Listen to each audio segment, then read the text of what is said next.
In what ways can the SEC learn more about Ripple from JP Morgan than it already knows? If Judge Torres rejects one of Ripple's arguments in the complaint, does that mean Ripple will still prevail? Finally, do you think the SEC will file an appeal if Ripple prevails? Welcome to our channel, where we discuss recent developments in the world of XRP and other cryptocurrencies. We'd like to extend a warm welcome to everybody who is checking out one of our videos for the first time. Surprisingly, amid a sea of red and crypto values, the XRP price turned green as optimistic forecasts persisted. XRP is 2.1% higher as of this writing. There are just 2 coins in the top 10 that have been steady or safe in the last 24 hours at 50 cents, an acid and a green.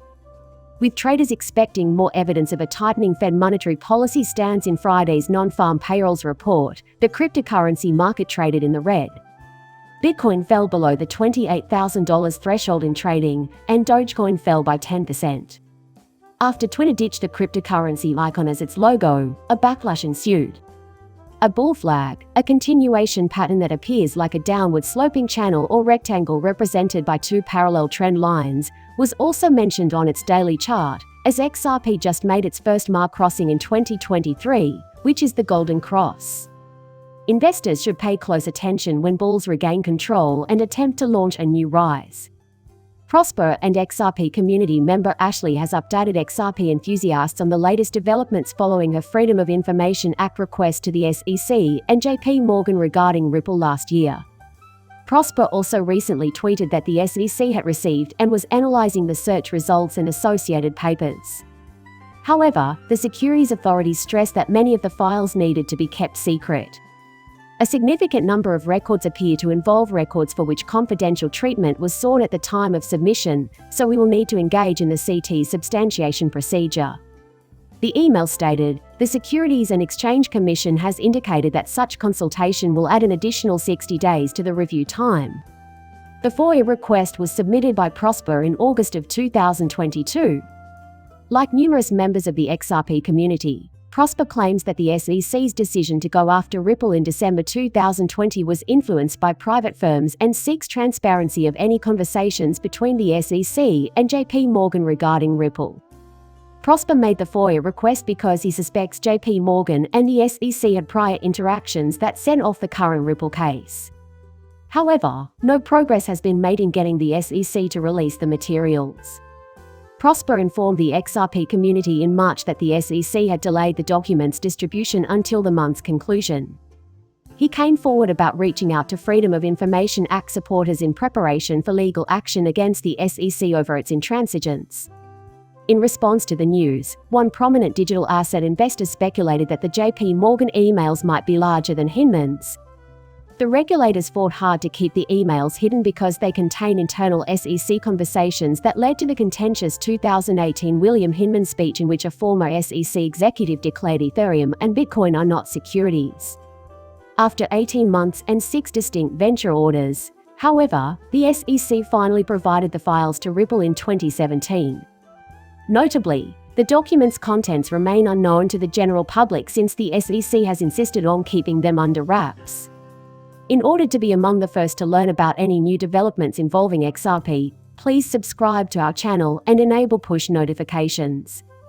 In a podcast with Thinking Crypto, crypto law founder attorney John Deaton pointed out one of the company's arguments that may not appeal to the judge as the crypto world awaits the summary judgment in the case of Ripple versus the SEC. In its move for summary judgment, Ripple's contended that the court would implicitly accept the SEC's case theory if it sided with the agency. Attorney Deaton noted that the argument by Ripple is only more persuasive in the Second Circuit than in the First, Fifth, and Ninth. Crypto law recognized that other courts outside the Second Circuit had identified an investment contract without an underlying one, and it cited these cases. He mentioned that some courts have discovered claims in the investment contract included in the company's brochure to investors. It's worth noting that the most prominent Silicon Valley blockchain firm recently distributed a brochure to 100 possible investors. Attorney Deaton claims that in 2014, Judge Torres would be presented with a Ripple's approach. Deaton speculated that Judge Torres might not agree with Ripple's position that the transaction did not constitute an investment contract because there was no underlying contract. But he is confident that the Supreme Court will agree with him. Ripple argues that this is not sufficient because no contract exists. I don't think that will go with Judge Vacationers. Nonetheless, I expect the Supreme Court to uphold it.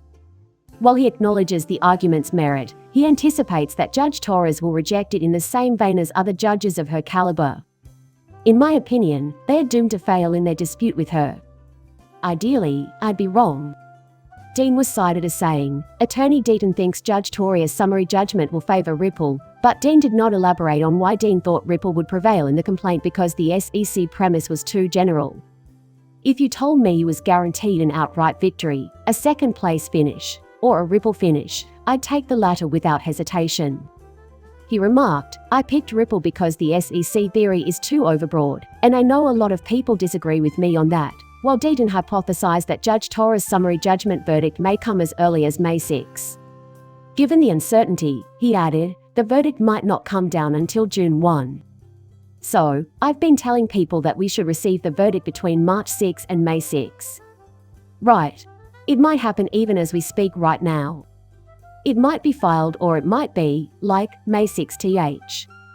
Is it feasible to push it back to June 1 at this point? Isn't that even possible? Simply put, we have no idea. For Deaton, he said. Judge Torres' staff and court clerks who assisted her in obtaining relevant information are the only individuals who can accurately anticipate the date of the verdict. The key question of the day is whether or not the SEC will file an appeal.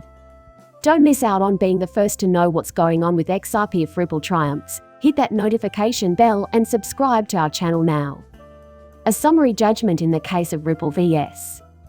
The SEC is due shortly, and many in the cryptocurrency industry have voiced their opinions on what might happen if the judge doesn't decide in favor of either party.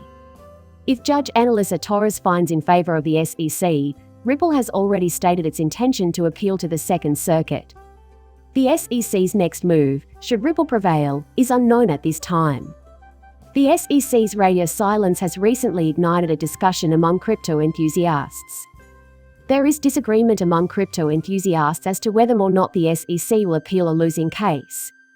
Interestingly, Jeremy Hogan, a partner at the legal firm Hogan & Hogan, is one of the people who thinks the SEC won't appeal. In an exclusive interview with the Warrior Academy's 3T, attorney Hogan said as much. Hogan claims that the SEC will not challenge any ruling made by Judge Torres since doing so would serve no regulatory purpose. He continued by saying that if the Second Circuit Court of Appeals finds against the SEC again, it could set a precedent that would be difficult to overturn.